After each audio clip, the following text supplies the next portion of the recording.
Everton have had a tricky start to life in the Premier League this season. 3 games played, 3 losses on the board. It's not looking good on the pitch, but off the pitch, it's arguably worse, with financial difficulties that stem back to the creation of their new stadium. It meant this summer they weren't really able to upgrade the team in a massive way, and it's a rough time to be an Everton fan at the minute, but I'm going to try and change that. In 5 years as Everton manager, I'll be trying to take them to the Premier League title. That's right, even though they might be dragged into a relegation battle, in real life, I'll be looking to win some trophies with the club in my time here, and it's not like Everton haven't won stuff before. 5 FA Cups, 9 top division honours in England, 2 title wins in the 80s being their most recent, but even with those trophies in the past, it's going to likely be a hard job to challenge for the title anytime soon. Like I say, financially the club is struggling, but on the pitch, I don't think we've got that many great talents. Dominic Calvert-Lewin is supposedly our best player, but does struggle with injuries, and whilst Jordan Pickford is a fantastic goalie, he's not getting any younger. And outside of that, our next best player is supposedly Idrissa Gueye, who's 34 and is going to decline massively in the next few years. Now normally this is where I go, but don't worry, there's plenty of great young talents at the club, but I don't really think there is. Yusuf Chamiti is someone that could have a bright future, but he's gonna need game time to get there, whilst Nathan Patterson is promising but has struggled so far at the club. The only real bright spark is Jared Brantwaite, a fantastic player with great potential, but it all depends if we can hang on to him. So as you can see, the team isn't exactly blessed with loads of great talent. There's some good players in here, but probably not enough to really make any kind of mid-table push just yet. Saying that, the game predicts us to finish in 15th place, 350 to 1 odds of winning the title, so that won't be happening anytime soon, but it does look like we should be able to steer clear of relegation with the right management this season. But in terms of improving the squad, it's going to be tough with a very minimal transfer budget of 0 and £850 million worth of debt at the club, like I say, most of that being down to the new stadium the club is getting. So yes, it's going to be a struggle. The Premier League is not forgiving, but I'm going to do the best I can. I'll see if I can make some transfers happen in season 1 and see what we can do to this Everton side. And you know what, in the season 1 transfer window, I couldn't exactly go crazy, but I think I've added 2 brilliant additions to our team that could carry us up a few places in that Premier League table. The first one I'm very happy with, Yusuf Yassiki, who is a Turkish 27-year-old midfielder, formerly of Lille. He was available as a free agent, so we've picked him up, and he has got some fantastic ability. Technically, one of the most gifted players in this whole team. A very good attacking outlet, lots of creative spark, and to get him in on a contract of only 34 grand a week, I think is a brilliant deal. And we've also managed to bring in Memphis Depay, who I think in real life is about to seal a transfer to sign for a club in Brazil, but in game he is still a free agent for me. 30 years of age, yes he is a little bit older, but what a talent we have got here. Now we have managed to wrangle his wages down to 61 grand a week, which I think is good. I wouldn't have paid much more than that because he is massively injury prone, but he comes in and gives us a lot of talent both up front and on that left hand side, and I think he could be a massive help this year if he can find some form here. And that was it really. I did loan some younger players out, but this is what is now considered our best 11 here at Everton. You will see I'm moving away from Sean Dyche. We're playing a 4-2-4 system, hoping to get loads of goals and finally bring some joy to this Everton fan base. Pickford is obviously our best goalkeeper, with Patterson being our best right back. Meanwhile, Tarkowski is at centre back alongside Brantwaite, who you've met. Mikalenko is our best left back supposedly, whilst Yassiki is alongside Doucouré in the midfield as our best options there. Going forward, we've got Maloney, Jack Harrison on the right from Leeds, and then Memphis Depay on the left, with Beto being our best striker alongside Dominic Calvert-Lewin. But there's also Armando Broja here on loan from Chelsea, James Garner, Michael Keane, lots of decent players, but outside of that, the squad doesn't exactly have much depth. We have been predicted a slightly better season now though. Those transfers have allowed us to have a 300 to 1 chance of winning the title, no longer 350, but we all know how hard the Premier League is. Year 1, we need to make sure that we don't get relegated, and then we can try and build on from there. So let's see what we can do in our first season. And actually, in season 1, we have had a massive twist already in this rebuild that we'll get to in a second, but let's start off with the performances on the pitch, which were far better than I expected, but again, I'll explain why in a minute. But the best game of our season was our last match, where we faced off against Manchester United at Old Trafford, with Memphis Depay scoring after 2 minutes against his old club. It didn't take long for United to bounce back though, Kobe Mainoo and Garnacho linking up, finding Mazraoui into Garnacho, a good goal to be fair from United, but one apparently wasn't enough for them because not too long after that, Mazraoui again on the edge of the area found Kobe Mainu, and Dan Gore, the youngster, managed to make it 2-1. United then added a third, and it looked to be another torrid day out for the Everton away fans, with Dan Gore scoring a second, making it 3-1. But Yusuf Yasiki managed to play a good free kick in, found Tarkowski, and in the 70th minute, Patterson pulled one back. Yusuf Yasiki was instrumental again from the edge of the area, curling one in to equalise. And with momentum in our favour as the game closed out, it was Jesper Lindstrom, the loanee, who tucked it into the corner, and we won 4-3, which was one of many fantastic results in the second half of the season. The first half wasn't so good, but there was a big change at the club, because as you can see, in around October time, a new chairperson took over from Moshiri, and not just a new chairperson, a tycoon owner, which has completely changed the face of this rebuild. Because it seemed to give us a massive boost on the pitch, because from around that date, we started playing way better. We managed to win 20 games across the course of the season, 67 points, 11 losses. Now this is far beyond anywhere that I expected us to get this year. All the cup competitions we did not do well in, but 6th place in the league is so unfortunate that we haven't got European football here by the looks of it. But either way, we can be very proud of this season. Armando Broja being the top goal scorer in the league, it really was a fantastic year. But this is where I say the rebuild took a twist, because when that new owner came in, I thought, oh, we might now get a budget of 50, 60 million maybe. Everton fans, strap yourself in, this rebuild is about to change completely. Because we've been given a £200 million transfer budget, 2 million in the wage budget. Financially, there is 500 million in the balance, and they have cleared all debt that the club had. Now, in a way, I am a little bit sad because it does take away the financial difficulty that we would have had to contend with. A little bit of that challenge is gone. It still won't be an easy job though in the Premier League. Money does not equal success, but I can't complain. I am very happy to have these kind of budgets. The stars this season though were our three strikers, Broja, Calvert-Lewin and Beto, all doing very well for us. Meanwhile, Branthwaite and Yasiki were exceptional across the course of the season. So a new era is upon us here at Everton. Great facilities, huge finances, and we've also got a new stadium coming in soon. And as you can see, all of these players highlighted, their contracts are up at the end of this year, so it's going to be a massive squad overhaul. We're going to make loads of transfers, completely change this team around, so let's see what we can do in the Season 2 transfer window.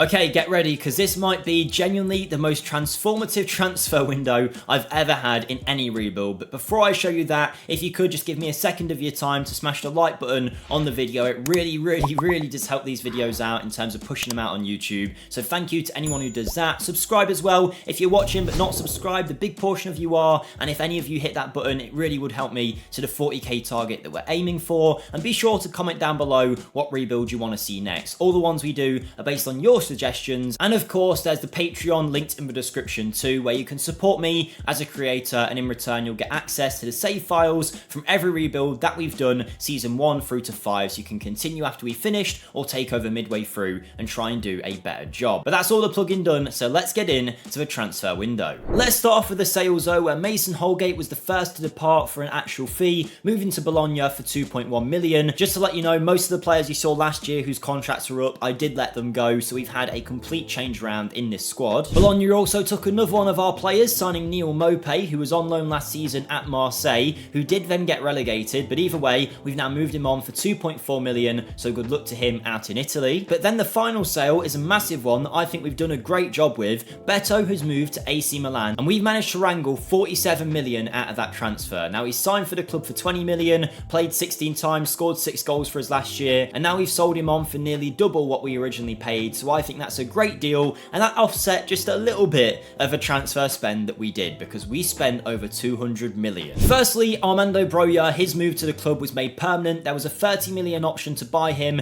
from this transfer update that I've got on. I don't know if that's accurate in real life, but either way, we have paid it, 30 million. He is going to join the club after a great year last season, the Premier League's top goal scorer, valued at 80 million. This is a great deal. We needed a new backup goalkeeper, someone that might be able to transition to be our number 1 when Pickford gets a little bit too old, and we've gone for Lucas Chevalier, the 23-year-old French goalie from Lille, signing for 11.25 million after a good year for them. Giovanni Fabian has joined the club as an extra body in the midfield, an Italian 22-year-old, signing from Bologna, who we did a lot of business with in this window. £10 million is the fee. I think a good deal for a player of this calibre. And another little squad player that we've added to help the team out is Harry Clark, who signed from relegated Ipswich for £10 million. Had an okay year for them last time out, former Arsenal player, player, can operate at centre-back and right-back, and I think gives us a good bit of depth, and he won't be expecting to be a main man or anything. But now let's get into the players I'm expecting to have a huge impact on our team. Samuel Ricci was in first, a 23-year-old Italian signing from Torino for £34 million. It was a release clause fee, and I think a good deal for a man that's good defensively, but also with the ball at his feet. Enzo Boyomo signs from Osasuna for £9 million, a good covering option at centre-back with potential to get better still. I actually think the fee isn't too bad for the calibre of player that we've got, so fingers crossed he turns in to a good level talent for us. Nottingham Forest were relegated in this saves. We've managed to pick up Callum Hudson-Odoi on a decent deal, I'd say, of 27.5 million, rising to 30. I think for an English winger who obviously still has a lot of promise, can play on both sides, he'll fit in very nicely here at our club. I think he's got potential to get better still. He's not expecting to be the main man, but he's willing to be a squad player on either flank, so I think he'll be a great addition to our lineup. And we also raided Forest for another player. Morato signs, the Brazilian defender, only recently joined them from Benfica, had a decent year for them in a relegation season, and we've now picked him up for 21.5 million, and I think again that's a really good deal for us. I invested a lot of money as well in Pervis Estupinian, the Ecuadorian international coming in from Brighton for 35 million. It's a lot for a player of his age, but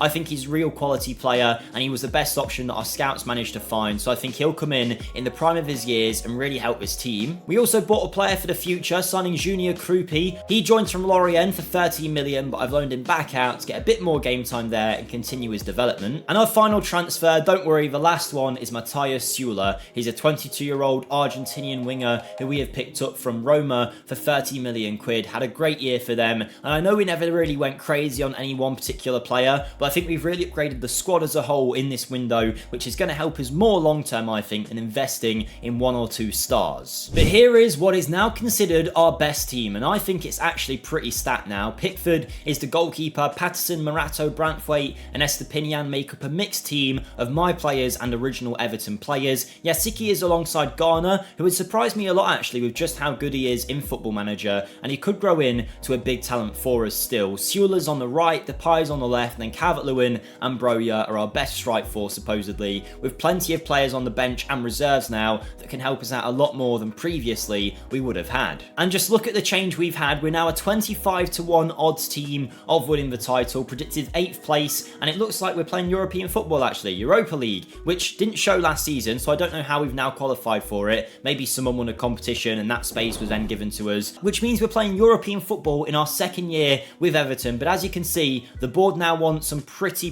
big stuff from us. Quarterfinals at the Europa League, top half of the Prem, quarterfinal of all cups as well, so they're going to expect a lot from us this season, so fingers crossed we can deliver. Else with new owners, maybe they'll want someone else to come in. We're going to have to get success quick. If we're spending this money, we need to see results on the pitch.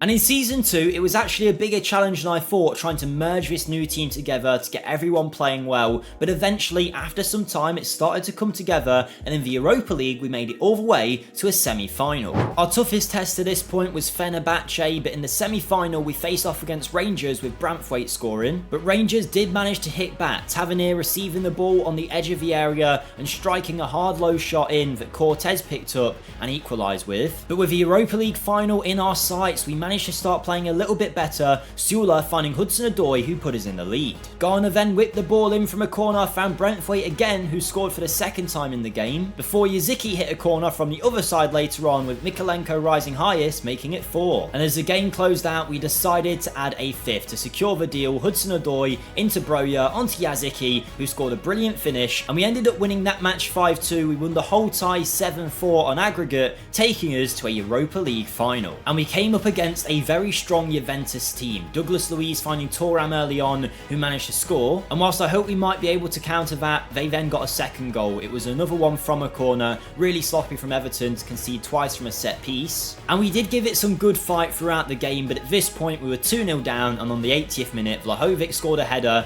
and that meant that we had lost the game 3-0. We got beat in the final. It was a really sad day for us really to get all the way there but then to lose, but it is a huge sign of progress from where we've been previously honestly, and you could say the same about the league as well. Because whilst we were nowhere near the title, we did manage to finish in 4th place. Liverpool have won the league on 87 points, but we managed to get 72 points, just enough to beat out Man City on goal difference to a 4th place spot. So we will be playing Champions League football next year, and we were only 3 points away from Chelsea and Arsenal just ahead of us. Now Calvert-Lewin had a great year, being the league's top goal scorer, scoring 48 in all competitions. Samuel Ricky and Sula came in with 10 goals each. Hudson-Odoi added 13. Branthwaite scored 12 all season. He was a deadly threat from corners, where I've done nothing special, but I'm not going to complain. And this is our last season at Goodison Park, because we are now moving into the new stadium this year, and we'll be hopefully bringing in some better players on the way. With £150 million to spend and £2 million of wage budget, we're going to go big yet again. We're going to bring in some more stars to improve this team and hopefully carry us even closer to winning a trophy. And I've got to say, once again, this transfer window has been huge, but not just incomings like you might think. We've actually made £200 million in sales and spent over £200 million on new incomings. Before we see that though, just to let you know, I haven't mentioned it much on the channel just yet, but I do actually have a second channel, which you can find linked in the description. Over there, I'm talking all things football, not Football Manager, football in general, mainly about my club Chelsea. So if that sounds interesting, feel free to come over, subscribe and help us get to 1k subs. We are so close now. If it's not for you, don't worry, but for anyone that checks it out, I'd massively appreciate it. But let's go see these transfers. Where the first transfer out was Irog Bunham, who I don't know if I pronounced his name right, but he's moved to Palermo for 1.3 million. Joined Everton recently this season, and I think he will do well in real life based on what I've seen, but in game, he's just not the kind of player that's ever going to play at this level. Iliman Ndiaye is another one, will be good for Everton in real life, but in game just wasn't doing much for us, so he's moved to Saudi for 1.9 million. Dwight McNeil was an important player when we started this save, but now he just isn't anymore, so we've moved him on to Fulham for 5 million quid. He's played less and less as the years have gone, so goodbye to him. I wanted to keep Jordan Pickford until he retired, but when Tottenham came in, he said he wanted to move to a bigger club. You know, go for it, Jordan. Do what you want to do. £20 million was the fee, 15 million rising to 20. After a bunch of years here, he's now moving on. There's also a sale of Mykolenko, who it is sad to see him go because he was a good player for us, but he's moved to Al Ittihad. He's earning himself £375,000 a week, so good luck to the Ukrainian. He was really good for us last year, but 28 million is not a bad fee to receive for him. Nor was Boyomo, which this is one that I really didn't see. He's now representing France, age 24, or at least wants to be a French international, and he's moved to Al Ittihad again for a big fee, 39.5 million, rising to 44. Now, we paid 9 mil for him last season. He then played quite a few games for us, but still, I wouldn't have expected him to make this much money for us already. But for anyone worrying that all that money that we spend might affect us in financial fair play, these sales are going to help us massively in avoiding that. But none more so than selling Dominic Calvert-Lewin to Al Hilal, where he's getting 700 grand a week.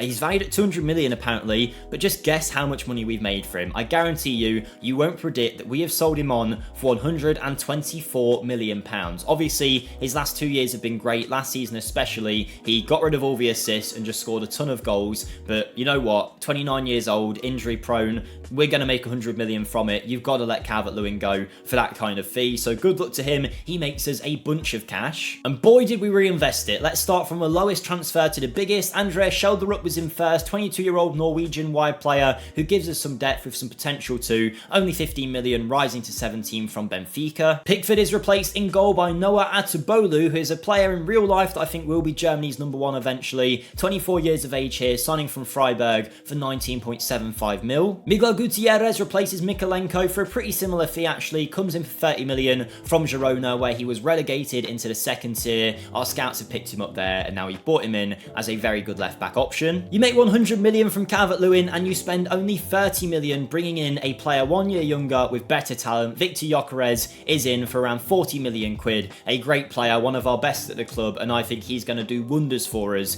in that striker position. Facundo Medina improves our options at centre-back too. 27-year-old Argentinian international, signing for 40 million quid from RC Lens, where he's been fantastic in Ligue 1 for them. We keep the centre-back improvements coming in though, with Ousmane Diomande, the Ivorian 22-year-old, signing clearly as our best defender. 41 million quid from Sporting Club de Portugal. What a deal that is for one of the world's best young defenders. And then midfield has been improved too. Mads Bidstrup, the Danish 25-year-old, comes in for 49 million, rising to 55 from RB Salzburg, where last season especially he was insane, and he'll come in as one of our best midfielders hands down. So here is now the best 11, where as you can see there's not many people left from our original squad. Atabulu is in goal with Patterson, Diamonde, Brantwaite and Estepinian as our defence. Garner manages to keep his place in the best 11 alongside Bidstrup, while Sula, Hudson-Odoi, Gyökeres and Broja is a very deadly attacking force. So I'm really happy with what we've done here. And if we now have a look, the board want us to get Europa League football, so we need to have a good season. They have high expectations of us now. We're predicted 4th place, 17-2 title odds. It's now no longer beyond the realms of possibility that we could put up a title challenge, so we're going to give it all we can in season 3 and hopefully pick up our first bit of silverware. And this season, I think we have been brought back down to earth a little bit. We haven't necessarily had a bad year, but compared to last season, it just wasn't as good. And I think Champions League football was a massive factor in that. And not only in our first season at Bramley Moor Dock Stadium did we bring Champions League football, but we made it all the way to the knockout rounds, facing off against Leverkusen, who went 1-0 up in the first leg. But after 90 minutes of waiting, with 95 minutes on the clock, Broja headed home, and we were heading into the second leg at 1-1. But this was two teams playing at a very similar level, and in the second leg we did manage to open the scoring. Memphis Depay, captain on the night, tucking it away and making it 2-1. Leverkusen though do have a very good team. Boniface got in behind and tucked home past our goalie to make it 2-2 before a 70-minute heartbreak goal. Tapsoba heading home from a corner. That was 3-2, and with 95 minutes on the clock we sent a long ball in, Ricky tucked it home and we were heading to penalties, where Emre Can stepped up first and tucked it away. Sula then scored for us, and everyone scored their pens after that, until Callum Hudson-Odoi stepped up from the spot in sudden death and missed his penalty, and it was then down to Terrier to send Leverkusen into the quarters, and he did exactly that. So it was a good run in the Champions League. The round of 16 is a great place to be for our Everton side. We gave it a good shot, but of course playing in that competition meant we weren't so good in the league, because this year we have finished in 5th place. 66 points is actually level with Liverpool, which is probably gutting for every Everton fan that they've finished just above us still. They've gone from being 2-time title winners to finishing 4th, whilst Man City came out of nowhere and took the title back. Gyökeres was our best goal scorer this year. We did lack on the goals by the looks of it, but 66 points, still not bad, but we want to be doing a little bit better. And you can see already what we've lost this season. Calvert-Lewin going was not replaced by anyone. These three put together probably just about hit Calvert-Lewin's goal record. So it definitely has not been an easy season, but we now do have some amazing facilities. We're playing at one of the biggest stadiums in England now as well. Financially, the club is still doing really well. In terms of the debts and loans, still absolutely nothing. Now we go into season 4 with another huge transfer budget. I'm not sure I'm going to need to spend it all this time round. I think we might now just start picking up some key players for the squad, but who knows, I might just say that and then go out and spend another 200 million again on new players. But let's see what we can do in season 4. And you know what? This year, I didn't actually spend as much money as you might think. We were pretty reserved in what we did and just added a little bit of quality to our team. Heading out first, Jake O'Brien has gone to sign for Stade Reims in France for 220k. Just wanted him out really. And he was a great servant for us in our 3 years here, but Yusuf Yassiki has now moved on to join Al Qadsiya. Played less and less as the years went by, but never really gave us a bad performance. We made £17 million from him. Not a bad deal for a player of his age. In terms of incomings though, the director of football did pick up Pau Kubarasi from Barcelona for 900k on a release clause deal. I'm not sure why they were willing to sell him. Obviously it's not going as well for him as it has done in real life, but we're not going to complain. But I decided to pick up Luis Enrique as an extra option on the right wing. He's a 26-year-old Brazilian signing from Botafogo in Brazil, where the last 3 years especially he has done a really good job. And then I went all out on a single player, £60 million for a 23-year-old right back, but in my opinion probably the best one in the world in terms of attributes. Michael Coyote is going to grow into the best in his position in this save, I am sure, and we have brought him in to be an unreal player for us. The Italian international is our new right back. So like I say, not the craziest ever, but I'm still very happy with this team we've got, and the board now really want results. They want us to not just win the Europa League but get Champions League football in the Prem, so it's going to be a tough challenge all around. We are predicted Champions League football, mind you, 8-1 odds, but clearly the board now want results. They've had enough of us of not actually winning anything, so in season 4 we need to make sure we pick up some trophies, else we might be out the door.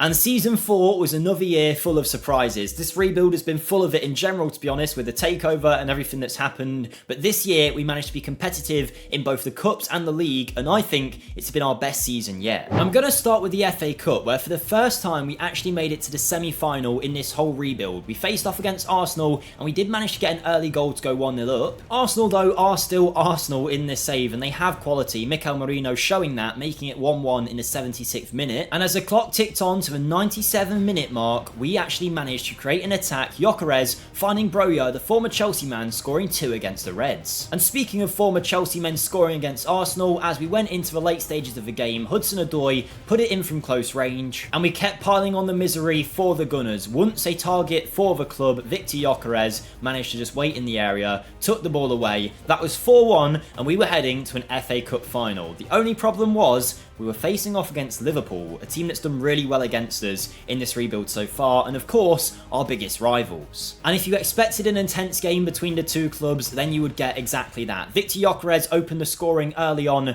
to make it 1-0, but perhaps feeling the occasion a little bit too much, Gyökeres, only a few minutes later, made us go down to 10 men. He went in with this horrible chop on the back of Szoboszlai for absolutely no reason, chased him all the way back and got sent off. I don't know whether the Everton fans would love him or hate him for that, but he left us in a real struggle at that point. Thankfully though, we did hold out for the majority of the game, and in the 52nd minute, a quick counter-attack found Broja, who tucked it in from close range, and we managed to hold out. We won the game 2-0. Not only did we win the FA Cup, but we beat our biggest rivals in the competition to win the trophy. It couldn't get sweeter, or could it? Because we also made it to a Europa League final against Marseille, who in themselves in this rebuild have had a weird time. They got relegated to the second tier, and now a few years later are in the Europa League final, and they went 1-0 up. But with 56 minutes on the clock, Sula's free kick managed to equalise the game for us, and from a set piece later on, it was Ousmane Diomande who headed home to take the lead. We do love a set piece here though at Everton. That hasn't been taken out of us. Patterson